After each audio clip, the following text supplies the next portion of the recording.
Hi everyone and welcome to today's video. Today I would like to talk about the importance of understanding yourself and your strengths.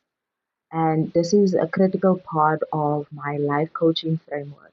I actually always start off with understanding yourself because you'll be surprised how many people can describe themselves as, let's say, for instance, introverted, and the only thing they know about being introverted is the fact that they enjoy their own company.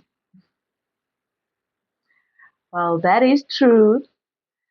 How does understanding, for example, your introverted nature better help you leverage it to improve your work, your relationships with others, and also your relationship with yourself, right?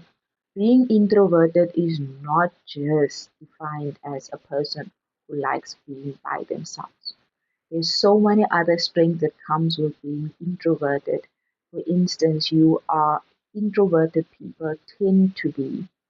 So also remember, personality tests do not define all of you, but it gives you a little bit of a glimpse of your base nature, your base personality or based traits, right? So it's really a guideline. So I'm not going to make conclusive statements about who you are because only you know who you are. But there is really backed up science on these personality traits that helps us understand ourselves and one another if we give ourselves the time to actually listen to each other's stories, right? So getting back to, if someone describes themselves as an introvert, what does that mean and how is that a strength and a possible weakness? And how do you enhance your strengths and minimize or manage your weaknesses? Because every personality trait, whether it's extroversion or introversion, whether it's conscientiousness, whether it's neuroticism, um, all of them come with their own set of challenges and opportunities. So let's focus on one, and that is being an introverted person and what that means. That being an introverted person does not only mean you enjoy your own company. Actually, at the core of introversion is the fact that highly social environments tend to drain from your energy. Highly high intensity social environments, crowded places. It takes a lot for you as an introvert to show up at a constant high energy in such environments. And usually, when introverted people find themselves in environments like that, they need to recuperate. So you'll find yourself feeling lethargic, tired, and you need just like you feel like you can have days by yourself just to recharge because it took so much of your energy to just show up as your best self in an environment like that. So the opposite is true for an extroverted person.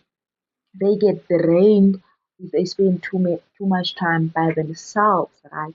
And get energized by spending time with groups of people. They get more energized when they're in a crowd and get less energized when they're alone. So it's just that basal difference, but it impacts so many areas of our lives. And it can become a challenge, especially when you don't know how to communicate this attribute of yourself to the people that you constantly engage with at work, or at home, right? So introversion means you love spending time with yourself. That's the time when you recuperate your energy, you're at your best self, when you connect one-on-one with people instead of groups of people. So that's a strength, right? Being able to connect with people on a one-on-one basis. Introverted people tend to listen better. People tend to um, reflect on information better than extroverted people, right? So these are your strengths, but your weaknesses, like I said, highly crowded environments tend to drain you.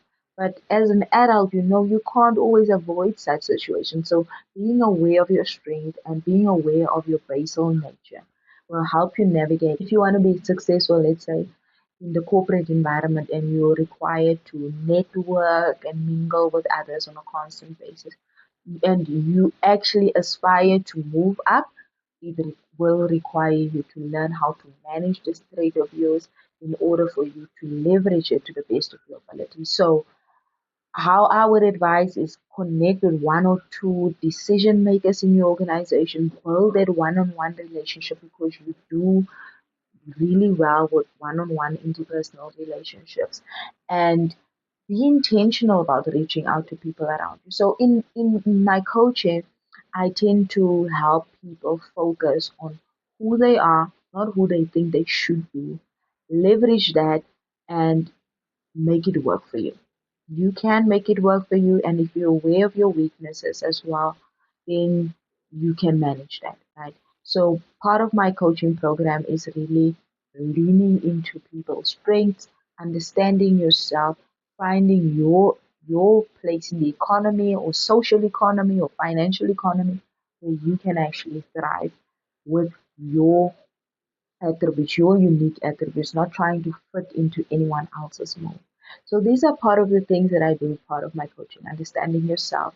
And I promise you, it's critical to understand yourself in order to really be grounded in who you are, helps you with being assured, and also it builds your confidence. If you found any of the parts of this video helpful, please hit a like, subscribe for more content like this. I'm your coach, Loretta.